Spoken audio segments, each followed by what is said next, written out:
Welcome to the Agilx Podcast. Okay, so episode 1 of the Agilx Podcast, that's what we're going to call it from now on because we never came up with a better name. So I came up with like 10 names. Yeah, so yeah, she asked me today and she said, well, do you guys have a name yet? And I said, well, we'll come up with one at some point, but for right now it's the Agilx Podcast. So makes sense. Yeah. So inaugural episode, of course, what we have to do is our story, right? So basically 3 founders in the room, myself, Jake, Jeff, 3 founders of Agilx. So I figured we'd just maybe start just by telling our individual stories, like real quick, where we grew up, where we went to school, kind of that kind of stuff. Jeff, why don't you start? Jeff Hale, CTO of Agilx. Boy, Go ahead and start. Get a little closer to that microphone, Jeff, just so you get a good... Way back in where I was born, all the way to I don't need to know my where you first day coming through the door. Just where'd you grow up? Where'd you go to school? Yeah, I mean, grew up in Lincoln. Went to Lincoln High. We won't go any farther back than that, I think. Then for college, I ended up going to SCC, Southeast Community College, which seemed to be a good choice because right after school there, ended up at Security Financial Life Insurance as my first job, and they threw me on Access 97. Yeah, so I got to learn maybe not VB.net, but VBA, which is pretty much like VB. Visual Basic for Visual Basic, applications. yeah. Got the experience of, working with clients, even though they were internal clients to the insurance company. But, getting used to just talking with, people outside of the development team, which is nice. Throughout that career at Security Financial, that became a Surety Life Insurance after they merged together. Worked on a lot of the same products. The imaging system was the big thing that, I probably had the most hand in over the course of that tenure there is building their imaging processing system. And after that, I don't know if you want me to keep going here, but yeah, helped a couple teams. I was a development project manager, managed a couple teams, worked with them to, get jobs done. Got to do the agile development stuff. Actually, during that stage, agile was becoming a thing. No longer were they just kind of winging it and hopefully getting things done. It was like, let's try to plan around this stuff a little bit better. Came in, trained the staff with what that meant, tried to do the 2-week chunk of work, plan it out, try to figure out what the estimates are going to be, that kind of stuff with your team, and kind of just going through that whole phase. But anyways, getting through that, how did I end up here, I guess would be the next logical step. And I think a lot of that was just chance. So how long were you at a Surety? Through the course of a Surety, if I want to count the years with Security Financial, is about 12 years. Okay. Yeah. So that was your entire professional career was at securities and then a Surety. Yeah, Security Financial, probably, 4 or 5 years of that. So at some point you met most of it. Jake. Yeah, so that's the kind of the chance thing. Yeah. It's just kind of a random deal.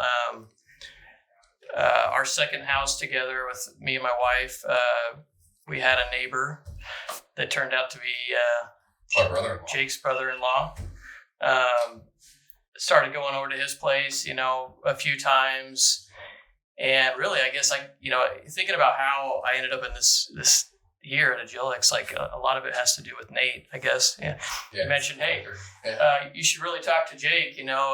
He's doing this thing with another guy, and they're looking for some technical, more technical expertise on their team and that kind of thing.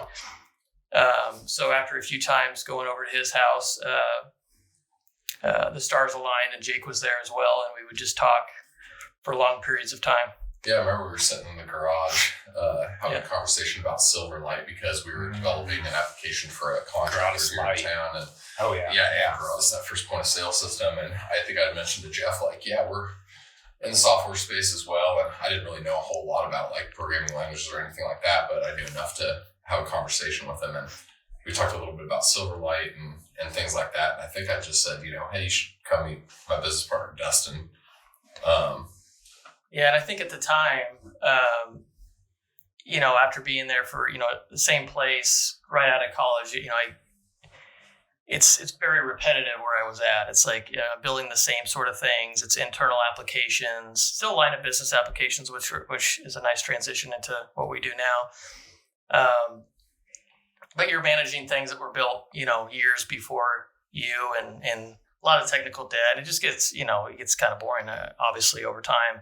And it's always been, a passion of mine to try to figure out a way to get into that entrepreneurial type, avenue, which actually jogs a memory of iPhone. Like that was during that time, the iPhone came out and the App Store came out, and I had got involved. Oh, we're going to have a whole other podcast episode about your Peel the Banana app. Yeah. Well, we won't show all the details. No. Yeah. But I want to have a whole episode dedicated to that. Yeah. But that was kind of my first like stepping stone into attempting to try something on my own. It was like, okay, here's an opportunity that's never been before, really, is low barrier to entry to get into creating something to where you can put it out into a global store with very, I wouldn't say minimal effort, but minimal investment. The storefront's there, the payment method's there for you. It's like literally just put in the work, figure out how to make the app, which I had never done. Obviously, mobile, most people haven't done mobile development at that time.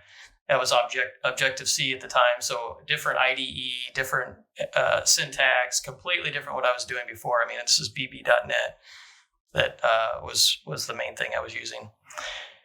Anyways, taught myself that, got a few apps out there, actually made some decent money with it. Gardening app that you made money on, right? Gardening app. I did a budget app, a counter. That's what it was called. Everything had an R at the end. No E. Back then. No E, just the R, yeah. So that was part of that. So, but anyways, going back to meeting Jake, I think that took a few times of being in Nate's basement or whatever and just chatting about what you guys are doing. I think maybe we played you're starting. Volleyball team a couple times together over at Spikes. Oh yeah, sure. Yeah, as well. Sure. A little bit then too. Somehow that ended up being, okay, why don't you come meet Dustin, right? So fast forward, Jake taught you to come to meeting me. Yeah. And we're sitting at, now the name escapes me. Down the hatch, yeah. And I remember the table we were at. That's how vivid I remember this. I remember where we were at, close to the bar, on one of the tables. And we're talking about Agilx, right? Yeah, I'd never been there before, but apparently that was your hangout there. We were a block away. While you were there. So we were in the Nebraska Train Park, so we were a block away, so that worked really well. And I remember one thing you said, Jeff, when we gave the pitch. We were like, hey, we're starting this up, this is what we want to do, we got this product, we want to, we got some projects, and here's where we want to be. And I remember you saying, if I join you guys, I'm with you for life. Yeah, I remember you saying that. Yeah. You remember that? I do, but you brought it up a few times too, so it must have really stuck with you. It did stick with me because that was a perfect interview. That was one of the reasons that I told Jake. I was like, yeah, this is the guy. Sure. Like, this is who we need to bring on, right? Because there wasn't this like flip flop, like, well, what's in it for me, and how am I going to know that you guys are going to like succeed? And there was none of that. It was just like very much approaching it as like this is an opportunity for a new adventure versus. Which is the perfect attitude. For sure. Right? So I want to stop there for a minute. So you made the decision to come on board. And like it was like 2 weeks later, right? Maybe 4 weeks. I can't remember how much notice you gave Assured. Yeah. It wasn't very long. I think it was 4 weeks. It wasn't. And it was, I mean, like you said, I would do this for life sort of thing. That's kind of my mentality with a lot of decisions I make, right? I'm very calculated and I stick with it, right? So, I mean, that's coming off of a pretty substantial career at another company where I had a pretty good name for myself, Good position, good retirement, good benefits. Other than the limits of the company itself, like everything was positive, right? It's like there's some room to grow there still, and it was brand new it was a big deal. Orders. Yeah. So what did your wife Tiff say when you came home obviously she met Jake before. So what did she say when you came home and said, I think I want to join these guys? Yeah, I don't know if I have specifics. My long-term memory is not that great, but I do know, between her and just the rest of the family, they more or less were pretty concerned with the decision, as they should be. Who are these guys? How long they've been around? As anybody would, right? I think, obviously, I've seen the opportunity. It's been an itch, for a while, and I'm like, okay, this is probably, besides trying to do my own thing, which I don't have the other skills needed, you need a collective of skills to have a successful company, right? It's the likelihood of that happening for myself was probably low. So this is a great opportunity that came up. And it's either going to happen now or never, sort of thing, maybe, is kind of what I was thinking. And plus, to give it a little bit more perspective, even like today, software development, the skill set is very high demand. So I thought, worst case scenario, it's not like I'm homeless after this, sort of thing. It's maybe sure you'll take me back. Yeah, I can figure something out, So anyways, lots of conversations with family. Lots of, have you really thought about that? And then, but they always come back to say, you've always done well for yourself. If you've made decisions, you've figured things out, you'll figure this out. And ultimately, I finally said, I'll do it. And I told you, and I think even the time I told you, there was still a little bit of doubt. Like, could I actually go through this, and go through with it, and actually go up to my boss and say, I'm done here, that was a very difficult day that I'll remember forever. And actually, ironically enough, Armin. It was Armin that Armin was my boss at the time, which he works here now. So Armin, Vice President of Product Development. Sure. You gave your notice to Armin. That's funny. Okay, let's stop there. So you made a decision, gave your notice. It was done, right? Okay. Yeah, I did a few steps in between. I obviously, which is worth probably documenting, which is I managed a couple teams, and I'm not the type to just hightail it, after working with people for that long. So I knew the what they did there at the time, because of security purposes, right, was like, if you put it in your 2 weeks, they're gonna boot you out right away. I've seen it happen with a few people before me, and I'm like, okay, if I tell Armin it's over, like I'm gonna be done. I have to get out of here at this point. So I had actually first brought in the teams that I managed and just did a little side conversation in a meeting room with them, which they thought was odd, because obviously it was just like spontaneous, like what, all of a sudden he wants to talk about things. So I had put them in a room, asked them, not asked them, I to explain what I was about to do, and just kind of talk through things, made sure, just reassured that they're going to be fine. And obviously it's more opportunity for them if I'm not around too. So after that, then I immediately walked in, talked to Armin. Yeah. And then he was kind of, like anybody that has a team member, you don't want to lose good people or whatever. And, but we talked through it and it made sense, on both ends. So was Armin the one that walked you out? Yeah. So then after that, we had to get up, and I did another final goodbye, made sure I had a few of my items or whatever that I had, and walked out. And it was a very surreal experience. What have I done? Yeah. And then from that to coming over to the office, not having to wear a shirt, riding a bicycle around, that's a good point. Yeah. That freedom. Man, talk about sparking memories. Like, it was business casual. Yeah, so. Business casual there, right? Yeah. And then it was extremely casual. Yeah, it was extremely casual. As the first few days of Agilx. I know the banking industry, we're wearing a button-up shirt and slacks was business casual, and that's a hard thing to get used to, of going from dressing up every day. You get up in the morning, it's like button up that shirt, put on slacks to I never understood that. Just wear whatever I want. Never understood you're sitting at a desk all day, but you gotta wear khakis. And I can see if you're we're going out to a bank or something, you gotta wear nice clothes, but banking or insurance or stuff like that, you kind of want to dress the part. But okay, so let's transition now to co-founder Jake, Chief Operating Officer, Chief Financial Officer. get real close. Get a little closer to that mic. Sorry, good waveform here, and tell us your story. Where'd you grow up? Where'd you go to school? So I was born in York, Nebraska. My dad was in the banking business, and so I lived there till about the 5th grade. They came home one day and said, "Hey, Dad lost his job. We're gonna move." Yeah, I was like in the 5th grade. Parents come home. They said, "Hey, Dad lost his job, but he got a new one in Nebraska City." So moved to Nebraska City, spent like 4 years there, made a bunch of friends. Then they came back and said, "Hey, Dad got another job." Moved to Preston, Iowa for 6 months. They came home, said, "Hey, Dad got another job." Went to Harlan, Iowa. Was there for like a year. And then they said, "Hey, Dad got another job." And so they moved to Coon Rapids. I was like, I'm in my senior year. Like, I'm just going to finish it out here and live alone. So luckily my girlfriend at the time, my senior year of high school, said, "Hey, you can live in our basement," which is awesome because they live in a really cool house, the hot tub, and kind of do whatever you want. It was out in the country. So my parents moved to Coon Rapids, and I was kind of on my own there. And as any like 18-year-old kid does, you start getting into stupid things and, acting like an 18-year-old.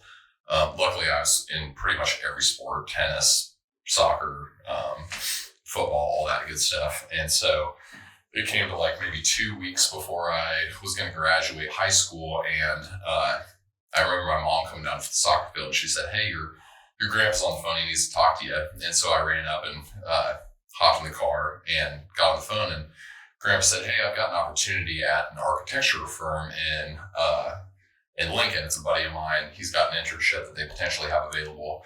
I was super interested in architecture in Harlan because they had this big computer lab. They had AutoCAD, MicroStation. You could go in there instead of going to study hall, you could go and mess around with computers, or you could go in and do woodworking or whatever.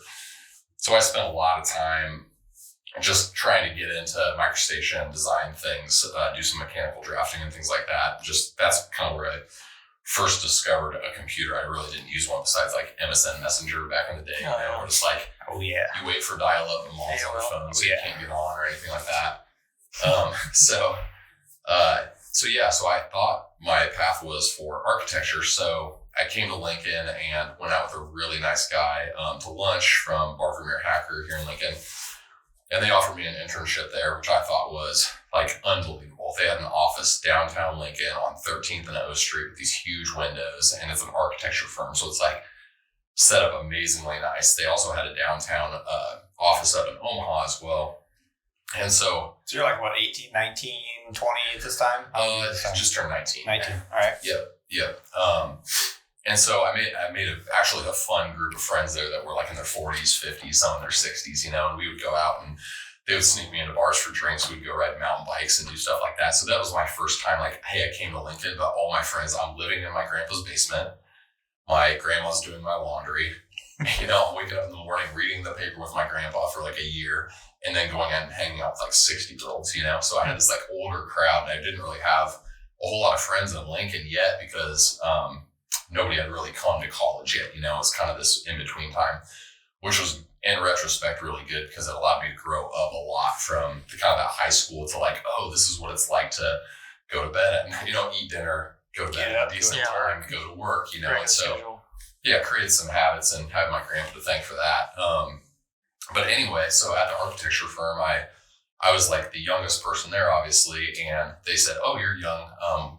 We don't have anybody to like fix these computers." And at the time, it was those original Dell Optiplex that you could open the side, and you had a disk, and then we had your typical server rack in the back with tape backups and RAID arrays that you would get the little blinking dots on and all that stuff. And I knew absolutely nothing about it, but I was like, if I want to keep this internship, they're not going to let me in on a project to design any of these buildings, right? And I would talk to some of the other architects, and I was like, man, where'd you go to school? Like UNL? How long did it take you to get to the position where you're at? Oh, like 10 years. It's like, well, what's your salary? $55,000. It's like, well, what's a good salary for like, if you've been in architecture for like 20 years and you're at the top? They're like, oh, well, maybe 75,000 unless you own your own company and then get your own projects and all this stuff. And I was like, man, it's a lot of work for not a lot of dough. And then there was a guy there that was an architect, but also kind of their part-time IT guy. And he really kind of took me under his wing and showed me what he knew up to a certain point and said, he goes, you can you can provide IT services to anybody. Like your grandma's going to need it, your mom's going to need it. Like everybody needs their printer fixed. You can go rent and fix people's computer and charge them for it, whatever. And you can't really do that with architecture, and that really stuck with me. So I was going to Milford at the time in Milford, Nebraska for their architecture program. And I had been in it about a year. And I remember being in the parking lot, and I had an HVAC class that day. And I called my mom, and I was just like, I'm not going to SEC Milford anymore, you know? And it's like that parents call that they're dreading. It's like, hey, it's me. Well, what are you going to do? Yeah, I'm dropping out of college. But I had a plan. I said, hey, they have a really good program. It's on the Lincoln campus, which is way closer for me to drive to every morning. I didn't even have a reliable car to get to Milford, so I was like trying to get rides from people in my class every day, trying to figure that whole thing out. And so I said, I'm going to transfer the microcomputer technology program in Lincoln and go that route and just see where it takes me. I'm already doing a lot of the support and stuff, at Barvermeer Hacker, and they've kind of given up on me as far as an architect, but I'm kind of their main IT support there now. So I went to SEC, spent the 2 years there, very much just a kind of an extension of high school, if you will. It wasn't really the college experience, which is good and bad. You don't get the UNL and the huge campus and all the friends. But pragmatic, right? Yeah, it was very like go to class, learn stuff. Yeah. The coolest thing is when I started at SEC, it was like, oh, hey, I'm taking a class on Cisco networking and switches and TCP/IP and domain controllers and setting up domains and all this stuff. And so I was able to go to school, read these books, and actually understand what that meant because I had to do it back at the office when I got off of school and go down to BVH. So some overlap then, yeah. Yeah, so it just, that interest was like, I would struggle with something at work. I had nobody else to ask. And then I would just go to school, ask like a professor, and then they would show me within a book where I could go. And I just had that as a resource to saw the immediate impact of what you're learning in school, right? Right. So BVH helped out a ton. And through that time too, my friend Paul was going to UNL for computer science. We decided to put out flyers throughout Harvard, Smith, Schramm, all the big, dorms across all of the University of Nebraska. And it just basically said J&P Compu Services, we can fix audio card issues. Services? J&P Compu Services. Oh, Compu Services. Compu Services. I wish I still had the flyer. It was legit. It was like the cheapest black and white little flyer. But we went into every elevator. We went across all the dorm rooms, passed them out to everybody.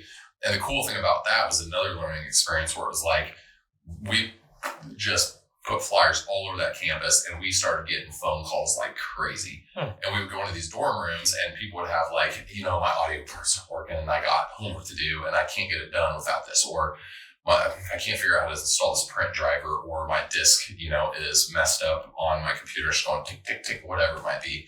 Or antivirus was huge at the time. Yeah. Oh, yeah. Anti-malware, antivirus. Gosh, you could go run anti-malware, which would take like an hour to run. Which destroys every machine anyways and causes more problems. I can't install Napster. Yeah. So we would go in there and we'd be like, each dorm room, we'd make like $50-$60 and provide a huge value to them because they had to do their stuff and their parents were already paying for school and their computer. So like $50-$60 wasn't a big deal for them, but it was for us. And so me and Paul kind of split up and go do that. And we met a lot of people through it. Made our first like 10 grand in the first maybe month and a half doing that. And the young, dumb kids that we are, we're like, man, we've been working really hard at this. We should just blow it all and go down to Galveston. Start over. A few weeks.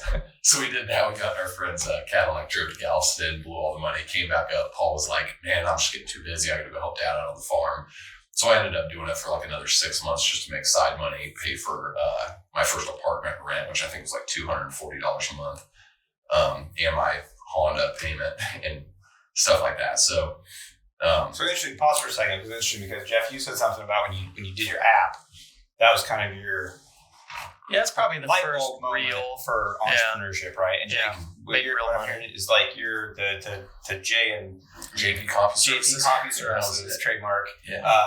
That was kind of your first aha, like, wow, I can have my own thing and charge people money for it, and they'll pay me. Okay, good. All right. I always saw IT as like a skill set that nobody can ever take away from you. You know what I'm saying? Right. And it's something that everybody needs. Yeah. Just like, everybody needs a plumber because they have a restroom in their house or whatever. You need an electrician because you want to have lights on, right? Yeah. Like IT is the same way. Like that skill will always translate. Whatever job that you have is always. That's why you need more demand, right? Yeah. Right.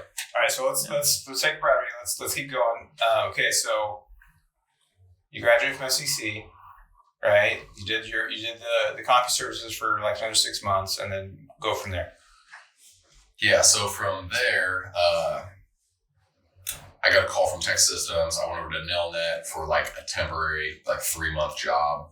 That was okay, but that was my first experience with like a large corporation, and I immediately knew like, no way, I'm not working for a company that has probably more than 60 people.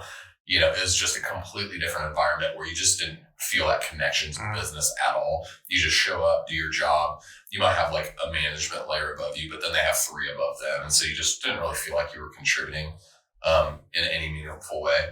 And so I went through that. That temporary contract ended. There was no full-time position after it. So I was like, oh man, what am I going to do? I went back to my apartment, sat there and watched Band of Brothers, if you've ever seen that. I watched that for 2 weeks straight on a CRT monitor that they gave me free for a month. And I lived in this like just roach-filled apartment watching Band of Brothers for 2 weeks. And all of a sudden I get a call from Kinga Wilson. Insight Recruiting. Just like randomly out of the blue. She says, we love Kinga, by the way. She's awesome. Yeah. And Kinga said, hey, looked at your resume. I have some pointers. I think you should update this. And I'd like to send it over to a company here in town that does bank software, automated systems. So she sends it over. She calls me back like within 2 hours and says, hey, got a response back. I got you an interview. I was like, all right, sweet. I'll show up for that. So went to Goodwill, got a suit, met with Brad Perry over at Automated Systems. And I remember sitting down for the interview with him, and he asked me, do you mind sitting behind a windshield for 8 hours, hauling servers around, being in a sweaty closet, like doing what you love? And I said, it's truthful. And at that time, I wanted any job because I hadn't had like an official full-time job in IT up to that point, or even in my life. It was just the internship and a temporary thing. And so I said, yeah, everything that he asked. Yeah. Oh, love that. Love it. Yeah, I can do that. And right there, he's just like, yep, you can start on Monday. I think this was like Thursday when I interviewed. And so I left that interview, showed up on Monday at Automated, and not knowing anything. But the coolest thing about that, and Dustin knows this because we both work there together, is the group of people there, from John and Mike and Darren. Yeah. It's just the whole group. It was like, this team of people that have been there for either 20 years or just had a lot of different skill sets, and you got to kind of exposure to the sales team and all that stuff. And the company didn't pay very well, even for the time. But yeah, you're right. The learning that you got, a lot of people came out of that. There, everybody was like super helpful to help, like handy to help you. Yeah, like they were willing to help you, teach you stuff. I agree. I learned more there than anywhere else. It was an amazing company. Especially John. And like, I remember being on the road and calling either you or Greg and being like, dude, I'm stuck and I'm sleeping on the floor at this point, and I need your help because I forgot to decommission the old domain controller before I put the new one in, and I screwed everything up. And it's like, it felt like a team. Yeah, and you could call anybody at 10 o'clock at night if you were at a bank and be like, and they pick up. And you'd be, I called John a bunch too, like, hey man, check images and doing this. Have you seen this before? Yeah. So let's stop there for a minute. So you're at Automated Systems, all right? Network tech, windshield time, getting banks. I'm working there at the same time too. I've been working there for, I think, you came there in 2007, 2006? Yeah, I think 2006. 2006. So I started in 2005, December 5th, 2005 was my start date there. So I'll start now, and then we'll circle back to how we met and started Agilx and brought Jeff on. So I grew up in Hastings, Nebraska. Went to Hastings High, graduated there. Very similar story. My dad got transferred when I was a senior in high school, and I said, I'm not moving to Lexington, Nebraska, and graduating from there. So my parents said, okay, well, you can get an apartment and finish out your senior year yourself, which horrible idea, parents. Don't do that. And so I did that, graduated, went to Kearney, UK at the time for a semester. Didn't like that too much. No idea what that is. Saving something. Is it still blinking? Or lights all still blinking? No, it hasn't really been. It's on and off full time, but there it goes. Okay. So then came back to Hastings, got a job at a restaurant, and went to Hastings College, and did really well at Hastings College, pulled 4.0. And they offered me a scholarship, but UNL offered me a bigger scholarship. And if you know anything about Hastings College versus UNL, Jake, you know this. Hastings College is a private school. It's 10 times as expensive as UNL. So even the scholarship that UNL offered me was more of a percentage of tuition than Hastings College did. And so coming in college, you were book nerd, like 4.0, like you got good grades. Like you were good grades. In high school? Yeah, like your high school senior year, then transitioning. High school, I never cracked a book. I never cracked a book in high school. My grades were good. I was good at grades, passed my tests. Yeah. Natural. Didn't care. I just didn't care about it. I wasn't really into the high school experience all that much. Part of that was because I was living on my own and just hanging out with my friends and partying all the time. And I had friends that had graduated, right? So they weren't in school. Yeah. And so it was like, hey, let's stay home and whatever today. And so yeah, got good grades. UNK, they say you can't spell drunk without UNK, right? And it's true. It's absolutely true because UNK is a party school. Hastings College was much more focused on, and again, I lived, my parents at that time had moved back to Hastings. And so I lived with my parents, and in my experience, because I didn't live on campus and I didn't know a lot of people at Hastings College, I got the Hastings College experience of very serious about academics, very, focused on your schoolwork. I'm sure there's a party atmosphere there too, but I didn't get exposed to that because I was working full time, living with my parents, and then going to school during the day. I worked at a restaurant, so I worked like 3 to 11, right? And then I went to school during the day. So just kind of buckled down. Came to UNL, didn't know any, my roommates, but other than that, I didn't know anybody really at UNL. Needed an on-campus job. I didn't have a job, needed a job. So I went into the Office of Student Involvement, which is a department that if any fraternity, sorority, or student organization wants to have an event, they had to fill out this little card on paper and say, here's the date, here's where we're going to have it, here's the purpose of the event. And then they would submit that to Student Involvement. Student Involvement would take that then and either approve or deny it. And then my job that I got hired to do was to do data entry. So I would take these paper forms and I would sit there and I'd enter them into the university system all day long. Sounds really prime for automation. It was the most mind-numbing job, and it led to the genesis of my entrepreneurial kind of kick because me and my buddy John, who ended up being the best man at my wedding, he was the graphic designer for Student Involvement, and I was telling him about this, and I had been playing with a piece of software called FileMaker Pro. Oh, yes. Okay, FileMaker Pro was a database, roughly speaking, and it had they had just come out with this web interface called Claris Dynamic Markup Language, which was CDML. And it was way before PHP, way before ASP. This was a way that you could actually create websites that would be data-driven, that you could read and write from a database. Very rudimentary. This is pre-CSS. This is JavaScript, anything like that. So we went to, we wrote this prototype, and we went to, Marilyn was her name. She was the director of the department, very smart lady. We said, hey, can we do this? Where we want to build this application. And this was 1998, right? So the web was very young, still .com bubble hadn't burst yet. If you said, I want to do anything on the web, right? Yeah, they're like, yeah, the web will be cool, right? So she's like, yeah, sure, do that. So I spent like 6 months writing this, and I'm still manually entering all this stuff, but we're doing this kind of on the side. And I remember, I think Windows XP came out, okay? And at the university at the time, all the computers were like Windows 98, I think, right? So I decided I wanted Windows XP on my computer. Best OS ever. Yeah. So SB2. Candy cane looking thing. It's all bubbly. So I installed Windows XP, unbeknownst to the IT department at the university. Ooh. This is like on Friday. It's a no-no. So I come in on Monday, and there's a note on my desk that says, before you log on, see Marilyn.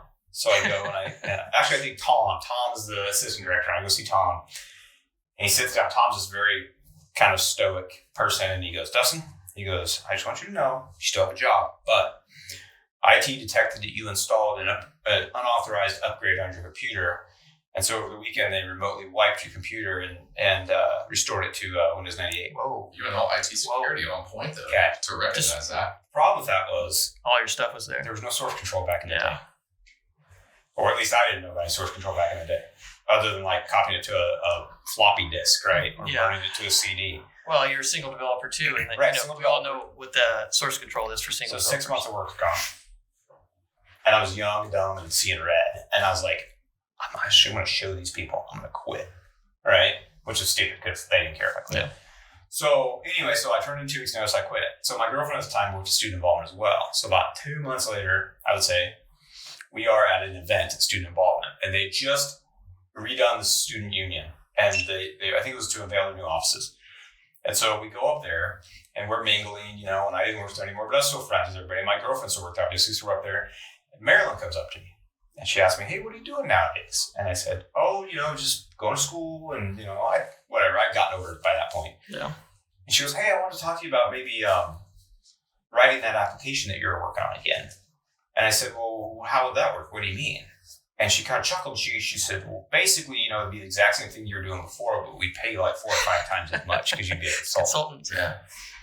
And I looked at my girlfriend and I'm like, "Is this real?" And it was. And it did. And I signed some little agreement I got off the internet, you know, like a contractor agreement, had to go through all the rigmarole with the university.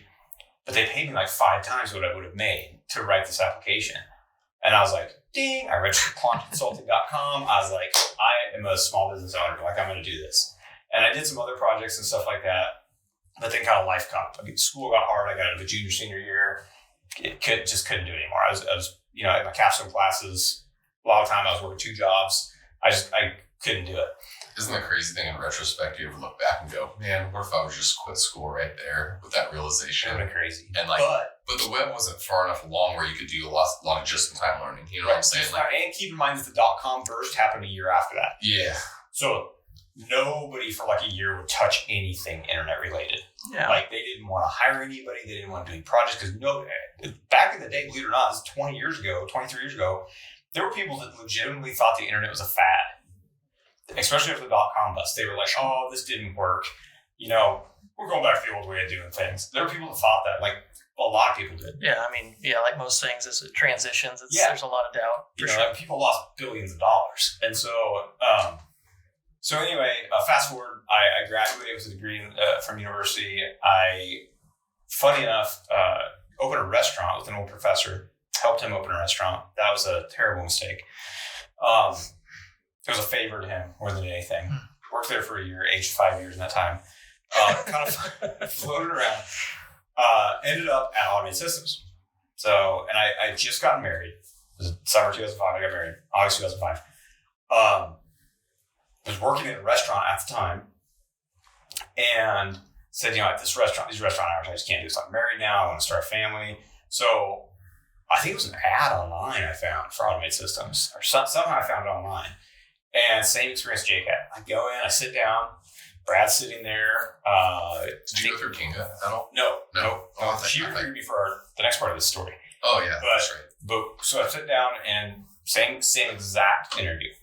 Well, what do you think about traveling a lot? Are you, you know, he asked me if I was married, which I don't even think he'd do that anymore. He's like, "Are you married?" I said, "Yeah." He goes, "Well, what's your wife going to think about traveling all the time?" I said, "No problem." And I said the exact same thing. I was like, "No problem. Whatever you want." You know, took me back to meet John. Walks me back there. He just goes, and I see this old curmudgeon-y, and if you ever know John, you know that's a compliment. Like, I was like, this old curmudgeon-y guy that turns around and kind of stares me down, and Brad's like, "Hey, this is the thing about hiring this guy," and John's like, "You like to travel?" I was like, travel sure. is the number one thing. Yeah, for sure. Because you travel a lot. Yeah, they didn't want you to turn around. You travel probably 20 days out of the month. Can you lift this server, put it in a van, and lift drive 50 pounds and travel? And you have a good driver's license, right? And so I started working there. And that was 2005, December 5th, 2005, my first day there. Started working there. Started in networking. And then because I'd written software before for the university, I should mention I had another program job at the university at the biological sciences department, but started writing some backup encryption software, some transfer software, testing software for them, just on the side of a proof of concept to replace those tape backups Jake was talking about. So instead of crusty old tape backups that would break all the time, get left in cars, these were USB drives. You could back up the core bank data, transaction data, account data onto that, upload it to our servers for testing, which the Fed required that for testing bank data. So anyway, I'm an automated, Jake's automated. We spent some road time together, like going out, doing bank installs. I did a lot of his training. Jake did a lot of his training. Probably Daryl too. So let's fast forward to our transition away from automated systems then. So tell your story first about how you left automated systems. And let's try to keep it, we are 40 minutes for this. So let's just let's try to keep it brief. How did you leave automated systems? Yeah, so I went into the manager at the time and said, hey, how do I make more money? So I was making hardly anything.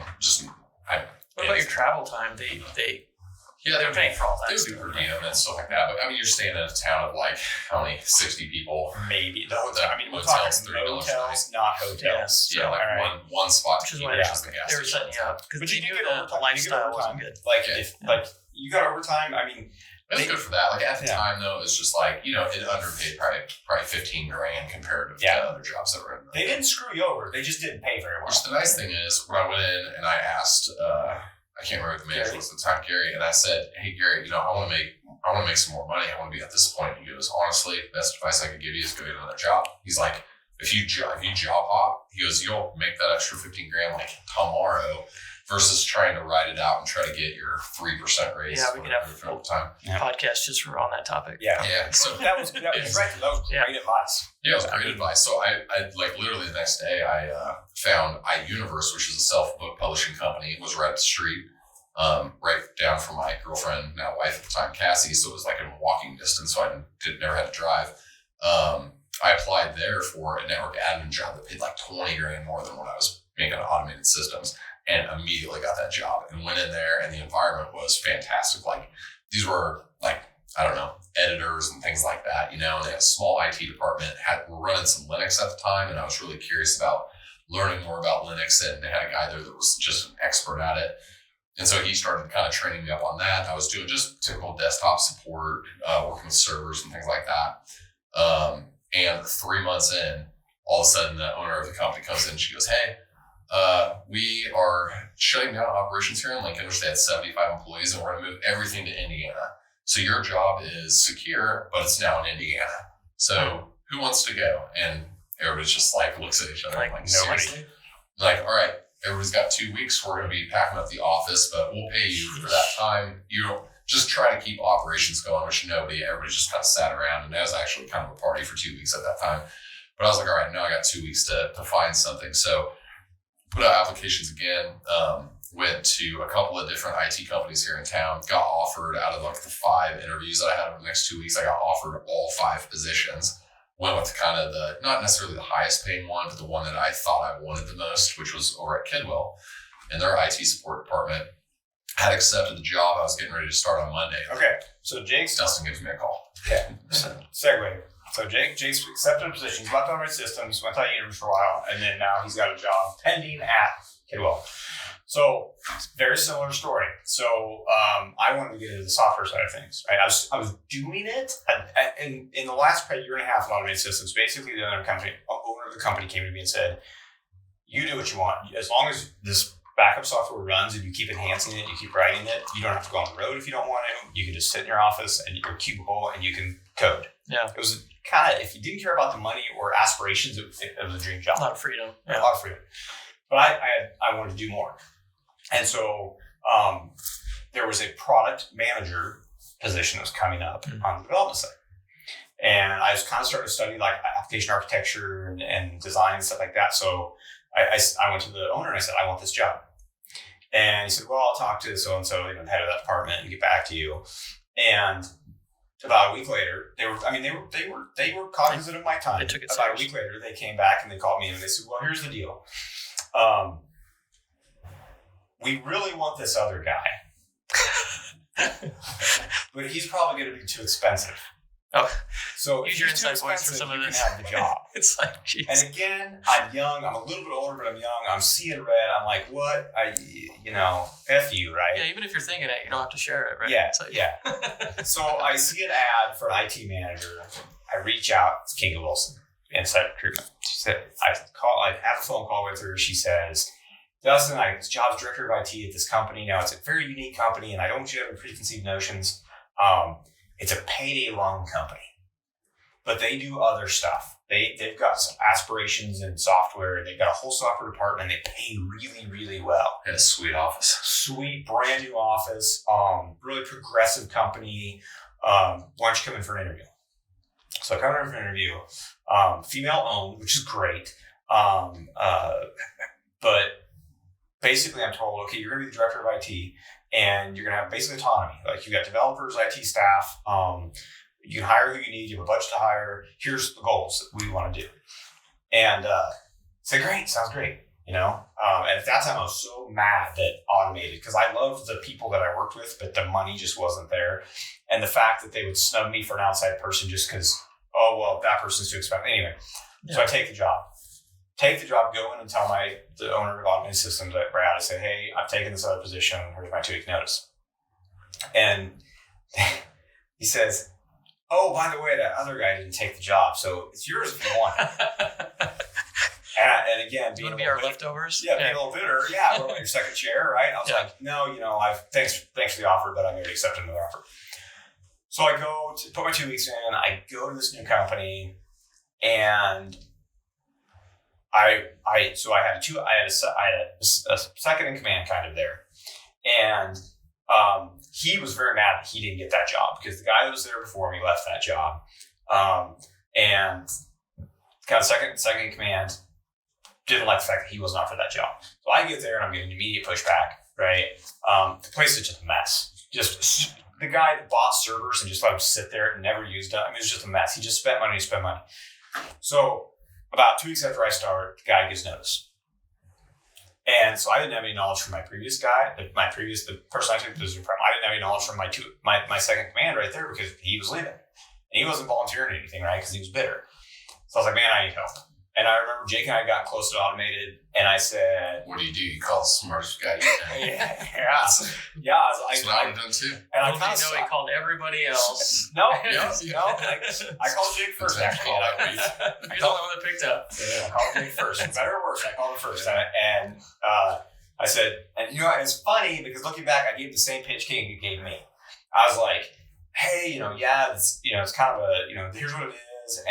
But come check it out and come work for me. I know you're supposed to be part of Kidwell, but I can get you, I think, as much money or more money or whatever. I don't know if it was as much or whatever, but less. Was it really less? Yeah. Oh, okay. Well, there you go. I must have done a good job of pitching it. So I say, come, and so he agreed to, and he came and met with the owner, and we hired him. And again, for the sake of brevity, I'm going to kind of fast forward there, but so Jake and I worked together for 2.5 years. 3 years about there. 3 years there. Transition, we didn't really do a lot. We had a lead programmer that we kind of did most of the pay lending software stuff, and it was a suite that was already kind of developed. Jake and I had the opportunity to get into, we started writing a point of sale system for the cellular industry. For like activation sales, things like that. We had contacts in the industry. The owner of the company that owned the pay lending stores was very interested in. She saw the writing on the wall, and she said, pay lending is not going to be around forever, so I need to transition into something else. And so she wanted to get into the cellular industry.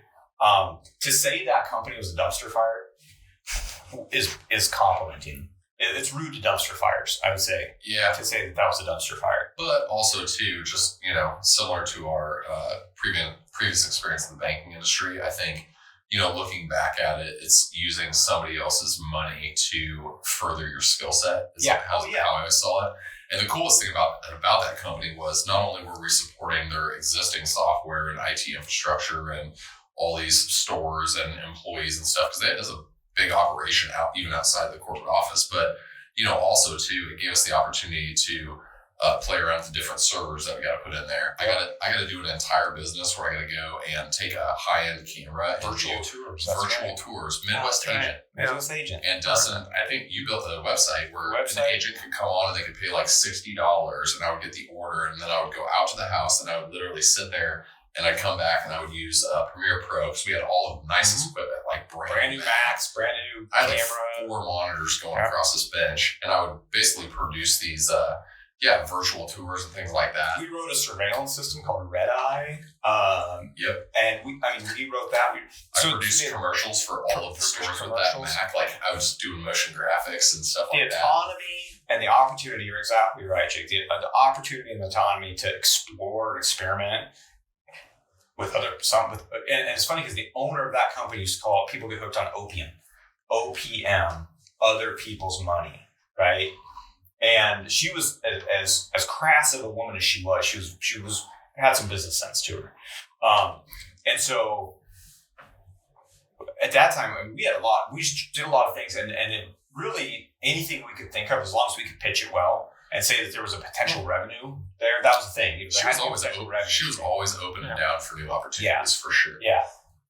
But we got to the point, they were basically getting sued by the state of North Carolina for tens of millions of dollars for other unrelated things. And the writing was on the wall. And so because they were being sued for this money, there was a ton of pressure on her leadership team to kind of find a unicorn. Right, and they were closing stores, they were firing reduce people, expenses as much as much as possible. There's a lot of blaming going on. This is all before Jake and I got there. Yeah. All this stuff all the genesis of this was well before we got there. And I remember we were going out to lunch, and I think Jake was pissed because they weren't paying commissions because they were supposed to be doing commission. They said they'd pay commissions on these stores to sign up the wireless stores. We had signed up we had an entire sales team sign up 1,000 stores, and I think I had 800 of those alone, and I got zero commission, but the salespeople were getting commission. Yeah. And I'm like, I'm doing like 80% of the sales on this, and we're growing the thing. And I was like, we're going down to Florida, we're going to Houston, selling. I was going to like individual stores and giving full demos, and also doing the support. And we had the team that was just passing stuff. I'd do the demo, try to close it, and I was just like, if the salespeople are getting commission off of these stores, like, and I remember I signed up. I can't remember what the name of it was at Omaha, but it was 27 doors. John Quandall. Yeah, and it's the commission on it was going to be like $3,000 for at the time. I was just like, man. And I remember one of the managers that we were working with, she came in and she goes, that's actually a little bit too big of an account to pay commission out on, so we're not gonna start there. And I was but kind of just previous to that, on the side, I had done my first website, and I used Joomla, and it was for a friend of mine out in Nebraska City, and he had a bunch of money, and was doing a big arena. He just bought 80 acres. He had built this massive building, and he called it Twisted J Arena. And he was selling horses, like really high-end roping horses, and he needed an e-com site to be able to do that.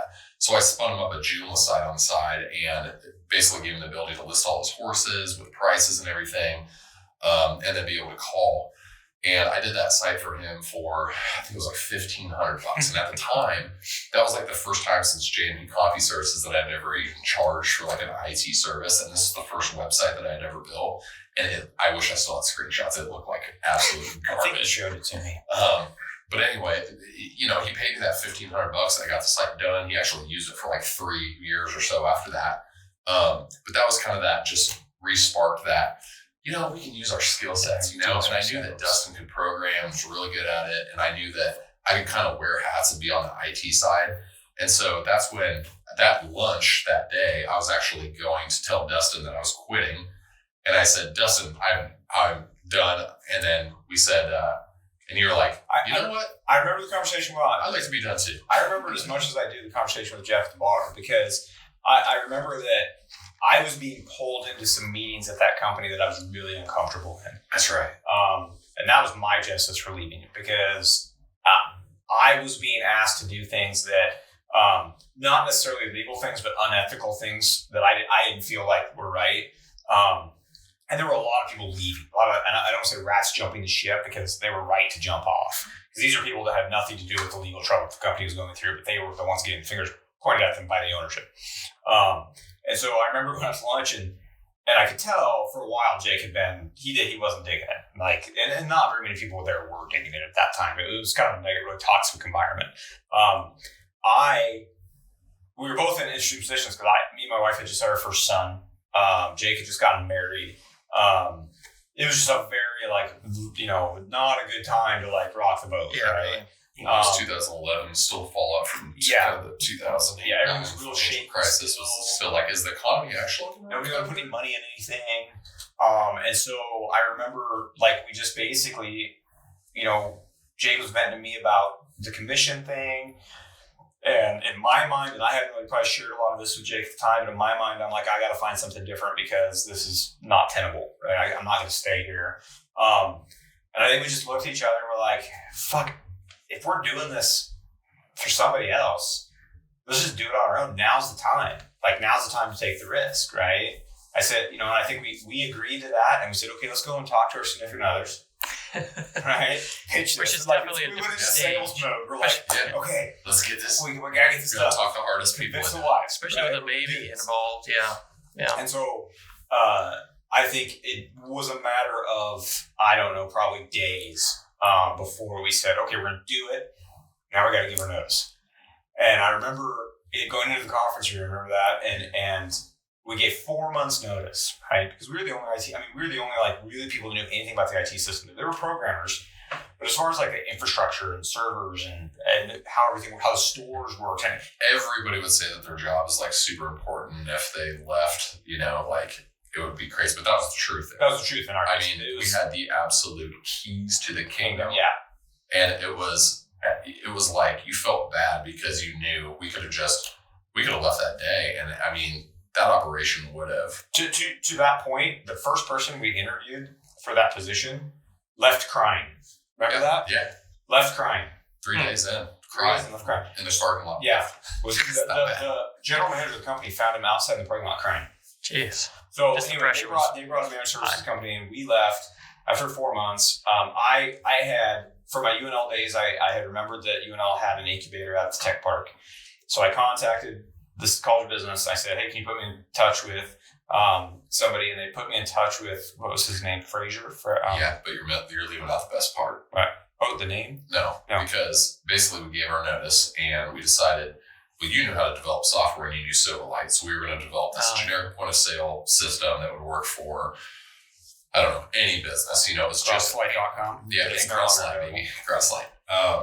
And so your house in Air Park in the basement, I would come over there and we would kind of go back and forth and we were coming up with, okay, it should do this, and kind of just, it was our first product. First product design. Really, for ourselves. And really from end to end, it was the most simple thing to use, free to sign up, gratis. And basically you built the thing in a month? Yeah, it was no time. 6 weeks. And it was awesome. It was a lot of late nights, a lot of weekends. Was it Silverlight or WPF? Silverlight. So Silverlight. Yeah. It was web-based Silverlight. Yeah. So we started running that, and then we had met a prior gentleman through the company that we were just discussing, and we contacted him and said, hey, we need an investor for this platform. So he said, oh, guys, come out to Los Angeles. You can say David Lee because there's a billion David Lees, so nobody. Yeah, true. David Lee, awesome guy. He actually became a really good friend. He's the godson of my oldest child. He's the godfather of my oldest child. But just an entrepreneur through and through, was super excited for new entrepreneurs to come in and for him to give some mentorship. And for whatever reason, he latched on to the both of us to the point when we were working for the company. He would come. He'd fly us out. He'd come to Lincoln. But we got a relationship with him, hung out, and we knew that he was kind of in the investing and entrepreneurial space. So we flew out to Los Angeles, hop in a van, drive in traffic 9 hours to Vegas, and then hang out for a couple days. And then basically we're at dinner, and we had discussed all the stuff pre-trip with him. He had verbally committed. So let me clarify. He had verbally committed to invest in this new company Jake and I started. Okay. So I'm going to support you guys. A certain percentage. A certain percentage of ownership. It was a verbal term sheet. We didn't have a physical term sheet, but it was a verbal term sheet. All right. Go out to dinner, talking about things, and go ahead. What did he say? Yeah, we're sitting at dinner, and all of a sudden he says, guys, I think the partnership, the 30%, it was 33, basically thirds. But we're we just need a little bit of capital, pay the first few months of rent to try to get this thing off the ground and going. We weren't looking for a third partner that's literally not going to provide any of the actual work that's going to take. We're going to go back and we're going to work our ass off. And I just said, Dustin, we got to step aside. And we went and stepped outside. He wanted to dictate what we were going to do. What we were going to do. He had a bunch of stores and a bunch of software needs himself. So I think in his mind, he was just basically prepaying our salaries to build the stuff for him. And we just weren't interested in that. We already knew that we were going to want to do our own thing. So we stepped outside and, I just said, hey, we got the skill set. We can go back and we can literally just charge for, our IT services to other people. And we'll figure it out. I'll build websites. You can build software. The decision was, will it be easier if we take this money in the short term? Yes. Will it be terrible in the long term? Yes. And so we said, it's going to be hard work. It's going to be risky, but let's just, no. And to his credit, David was gracious. Gracious, like I understand. And I almost think he respected us for it because he was a self-made person. He earned every dime he ever made. He came from South Korea. He went to school. Nobody gave him anything. And so I think he respected that. Yeah. Each one of these events is very it's all about timing. And I think about this particular case, like, would you take the money to help bootstrap a company? I think a lot of that, why you don't need to, is just the state of software at that time. Yeah, right. You didn't have to have a rack of servers, a bunch of upfront investment to just get anything out the door and then hope you can actually make money on it. The barrier to entry was you're absolutely right, and pretty low. It's even lower now. Pinnacle about the 2011 time frame was when help me out with the one out of Texas, the hosting company out of Texas.